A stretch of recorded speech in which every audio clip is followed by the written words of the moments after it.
যে আমার স্বামীর যা রোগ জ্বালা ছিল ভালো হয়েছে, প্লাস হচ্ছে যে আমি একতলা ছাদ থেকে পড়ে গিয়েছি, আমার কিচ্ছু হয়নি।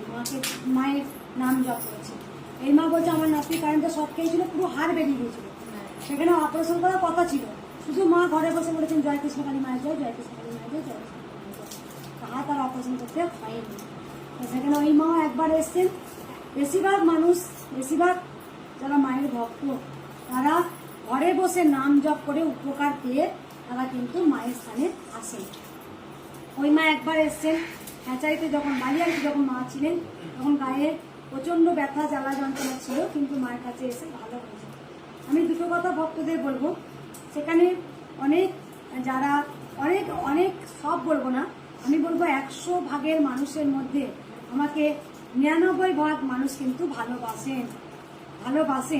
কারণ 1 ভাগ মানুষ হয়তো ভালোবাসে না। কেন ভালোবাসে না সব সময় বলবো, তারা অনেকবার চেয়েছিল যে কোনোভাবে যদি ওনাকে অপদস্থ করা যায়।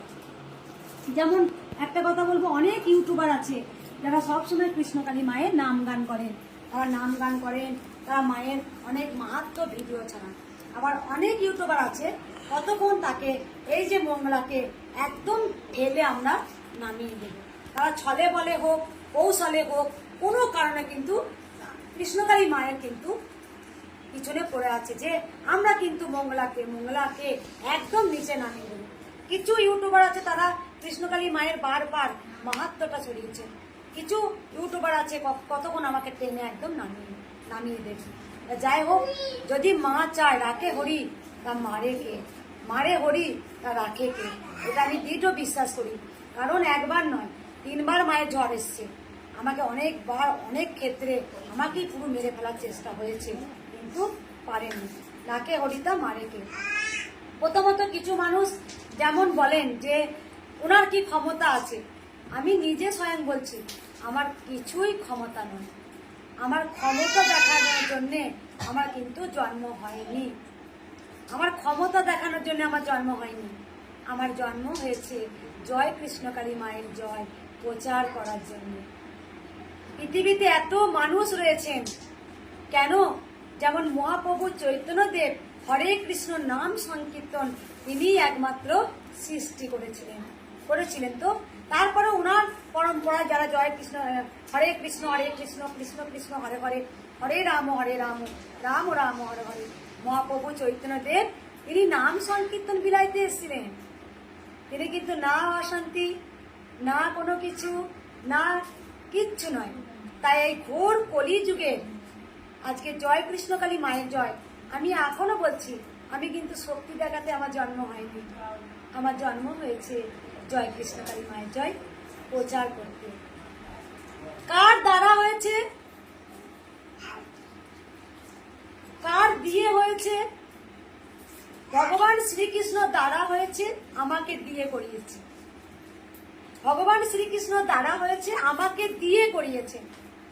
তিনি স্বয়ং আমাকে বলেছেন আমার মন্ত্র হবে জয় কৃষ্ণকালী মায়ের জয়, তাই আমি বলতে পেরেছি জয় কৃষ্ণকালী মায়ের জয়। তাই জয় কৃষ্ণকালী মায়ের জয় মন্ত্রটা চোখে দেখা যায় না, এই মন্ত্রটা চোখে দেখা যায় না, কিন্তু এই মন্ত্রটার মধ্যে অসম্ভব শক্তি লুকিয়ে আছে। জয় কৃষ্ণকালী মায়ের জয়, যাকে আপনি বলছেন হরে কৃষ্ণ, সেটাই আপনি বলছেন জয় কৃষ্ণকালী মায়ের জয়। মা বাচ্চাটাকে নিয়ে বাইরে ঘোরো, একটু কাঁদাবে না, বাচ্চাটাকে নিয়ে বাইরে ঘোরাও, ওকে একদম কাঁদাবে না, বাচ্চাটাকে নিয়ে একটু হাওয়াতে বাতাসে ঘোরাও, ওকে একদম কাঁদাবে না। আমি দুটো কথা বলি যে জয় কৃষ্ণকালী মায়ের জয় এই মহামন্ত্রটা আমরা যখন বিপদে পড়ি তখন আমি বলি, কিন্তু যে সন্তান বিপদে পড়ে যখন জয় কৃষ্ণকালী মায়ের জয় বলে সে যখন উপকার পায়, আর যে সন্তান বারবার বলে উপকার পায় না তাকে বিশ্বাস হারালে হবে না, তাকে আরো গোবিন্দকে ভালোবাসতে হবে। কারণ সে তো বলে আমি পেয়ে মাকে ভালোবেসেছি, কে না পেয়ে হরিকে ভালোবাসতে পারে। আমার কথাগুলো মন দিয়ে শুনবেন, কে না পেয়ে হরিকে ভালোবাসতে পারে, আমি তো পেয়ে অবশ্যই ভালোবাসবো, আমার বিশ্বাস জন্মাবে। আর যে না পেয়েছে তার কেমন করে বিশ্বাসটা আসবে, তাকে আরো বিশ্বাস করতে হবে। আমরা কি করি, পেলে ওই মা খুব জাগ্রত, আর না পেলে হ্যাঁ বাবা মা নেই, এটাই বলি আমরা। কারণ না পেয়ে গোবিন্দকে বেশি ভালোবাসতে হয়। এই যে গুরু পূর্ণিমা গেল, আমি কিছু কথা ভিডিওর মাধ্যমে বলবো, আপনারাও শুনবেন। যে কথাটা আমি আগেও বলেছি, আমি আবার সেই কথাটা বলছি, পুনরায় বলছি। 1 নাম্বার, অনেকে বলেন যে গুরু দীক্ষা না নিলে ভগবান নাকি পুজো নেয় না। অনেকে সেটা বলেন যে দীক্ষা নিতে হয়, দীক্ষা না নিলে আমাদের ভগবানকে পুজো দেওয়া যায় না। তা আমার মতে বলে, আপনাদের পরম গুরুদেব কে জানেন? আপনাদেরই পিতামাতা, যে পৃথিবীর আলো দেখিয়েছে, সেই হচ্ছে পরম গুরু ব্রহ্মা গুরু বিষ্ণু গুরু দেব মহেশ্বর গুরুরেব পরম ব্রহ্ম তস্মৈ শ্রী গুরুবে নমঃ। তাই আপনি যদি বাবা মাকে সবসময় দুচ্ছাই করে আপনি যদি ভগবানকে পুজো করেন, এতে কিন্তু ভগবান সন্তুষ্ট না, সন্তুষ্ট নয়। আগে বাবা মাকে, যে পৃথিবীর আলো দেখালো, যার জন্য আমি ভগবানের কাছে যাচ্ছি, আগে তাকে প্রণাম করব। রোজ সকালে ঘুম থেকে উঠি, তারপর আমি ভগবানকে আমি ফুল জল দেব, এতে ভগবান আরো খুশি হয়। আপনি বাবা মাকে দিনটা দুচ্ছাই করছেন আর হরি হরি করছেন, এতে হরি সন্তুষ্ট নয়।